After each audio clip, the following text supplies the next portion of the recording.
ഇന്ന് ഞാനൊരു കഥ പറയുന്നുണ്ട്. എൻ്റെ അമ്മാവൻ്റെ ശ്രാദ്ധ ദിനാണിന്ന്. ആ അവസരത്തിൽ എനിക്ക് ഓർമ്മ വന്നൊരു കഥയാണ് പറയുന്നത്. എൻ്റെ അമ്മാവൻ ചെറുപ്പം മുതലേ ഗുജറാത്തിലായിരുന്നു.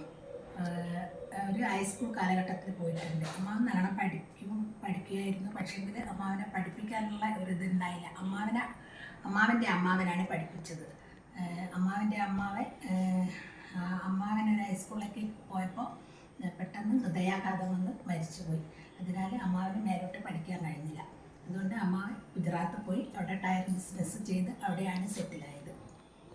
അപ്പോൾ അമ്മാവൻ വർഷത്തിൽ ഒരു പ്രാവശ്യമാണ് വരുന്നേരം ഞങ്ങൾക്കൊക്കെ ഭയങ്കര ഉത്സവം പോലെയാണ് വീട്ടിൽ. കാരണം അന്ന് കാലത്ത് എവിടെയൊന്നും അങ്ങനെ ഇന്ന് കിട്ടുന്ന പോലത്തെ സാധനങ്ങൾ, ബാത്ത് സോപ്പ്, പിന്നെ അങ്ങനെ പല സാധനങ്ങളും, കോൾഗേറ്റ്, അതൊക്കെ ഗുജറാത്തിൽ നിന്ന് വരുന്നവരാണ്, അവർ കൊണ്ടുവരുന്നവരാണ് ഞങ്ങളൊക്കെ അത് കാണാറുള്ളത്. അങ്ങനെ നമ്മൾ മിക്കേരി കൊണ്ടൊക്കെ പല്ല് തേക്കുന്ന ഒരു കാലഘട്ടമായിരുന്നു അന്ന്. അമ്മാവൻ വന്ന് ഈ പേഴ്സ് സോപ്പാണ് അമ്മാവൻ തേക്കുക. അത് എടുത്ത് പുറത്ത് വെച്ചാൽ അതിൻ്റെ ഒരു സ്മെല്ല് അത് എന്നും ഒരു ഓർമ്മയാണ്, ആ കോൾഗേറ്റിൻ്റെ ഒക്കെ ഒരു സ്മെല്ല്. അങ്ങനെ അമ്മാവൻ എല്ലാ വർഷവും വരും, ഓരോ വർഷത്തിലൊരിക്കലും വരും. വന്നാൽ വീട്ടിൽ ഭയങ്കര ആഘോഷമായിരിക്കും. ഞങ്ങൾ കുട്ടികളെല്ലാം കൂടി തൊട്ടിപ്പുറത്ത് പോയി കൂടും, അങ്ങനത്തെ ഒരു ഇതാണ്.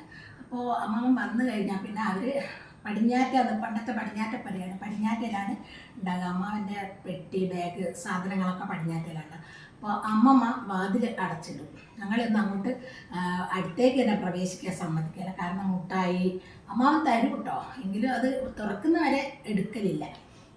അങ്ങനെ ഒരു പ്രാവശ്യം വന്നപ്പോൾ ഇവർ വന്നു കഴിഞ്ഞാൽ പിന്നെ ബന്ധു വീട്ടിൽ സന്ദർശനത്തിനായിട്ട് പോകും.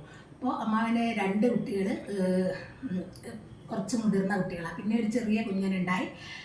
അവൻ ചെറുതാണ്, ഒരു 6 മാസമൊക്കെ ആയിട്ടേ ഉള്ളൂ. അപ്പോൾ അവനെ കൊണ്ടുവന്ന വർഷമാണത്. അവിടെ നിന്നാണ് പ്രസവിച്ചതൊക്കെ. അപ്പം ഞങ്ങൾക്ക് ഭയങ്കര സന്തോഷമാണ്. ഞങ്ങൾ ആ പടിഞ്ഞാറ്റിൻ്റെ വാതിലിൻ്റെ അടുത്തുകൂടി അങ്ങോട്ടും ഇങ്ങോട്ടും നടക്കും. തുറക്കാനൊന്നും അനുവാദമില്ല, അമ്മമ്മ സമ്മതിക്കില്ല. അങ്ങനെ ഇവർ ബന്ധു വീട്ടിൽ സന്ദർശനത്തിന് പോയ അവസരത്തിൽ ഞങ്ങൾ കുട്ടികളല്ല, ഞാനും വേണുകുട്ടിയാട്ടൻ എന്ന് പറഞ്ഞൊരു ഏട്ടൻ്റെ ഞങ്ങൾക്ക് വേണുകുട്ടിയാട്ട, ഉമേച്ചി, ഞാളെല്ലാം കൂടി ഇതിൻ്റെ അകത്ത് പടിഞ്ഞാറ്റേ കയറി വെട്ടി തുറന്ന്, പിന്നെ അന്നൊക്കെ ഇവിടെയൊക്കെ കുറുക്ക്, കായിൻ്റെ കുറുക്ക്, മുത്താറിയൊക്കെയാണ് ചെറിയ കുട്ടിയെ കൊടുക്കുക. അപ്പോൾ അവർ ചെറിയ കുഞ്ഞിന് കൊടുക്കാൻ വേണ്ടിയിട്ട് ഫെരക്സ്, ഗ്രേപ്പ് വാട്ടറും ഒക്കെ കൊണ്ടുപോയിട്ടുണ്ട്. ഇതിൻ്റെയൊക്കെ ഇതെന്താണെന്ന് ഞങ്ങൾക്കറിയില്ല. ഞങ്ങളതെല്ലാം എടുത്ത് കുറേ കഴിച്ച് ഗ്രേപ്പ് വാട്ടർ കുടിച്ച് ഫെരക്സ് തിന്നപ്പോൾ എൻ്റെ ചങ്ക് കെട്ടി. അങ്ങനെ ഞങ്ങൾ പുറത്ത് കടന്ന് അമ്മമ്മ കണ്ടു, അമ്മമ്മ വിളിച്ചു, അമ്മമ്മ ചീത്ത പറഞ്ഞു. അപ്പോൾ അമ്മമ്മ ചോദിച്ചു, ഇതാരാ കുട്ടിക്ക് കൊണ്ടുവച്ച ഫെരക്സും ഗ്രേപ്പ് വാട്ടറും ഒക്കെ എടുത്ത് കുടിച്ചത്? ഭയങ്കര ലഹളയായി വീട്ടിൽ.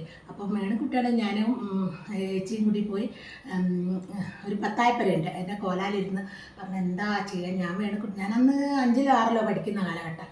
ഞാൻ വേണുകുട്ടിയോട് നമ്മൾക്ക് എലിവിഷം കിട്ടിയാൽ ആത്മഹത്യ ചെയ്യായിരുന്നു എന്ന്.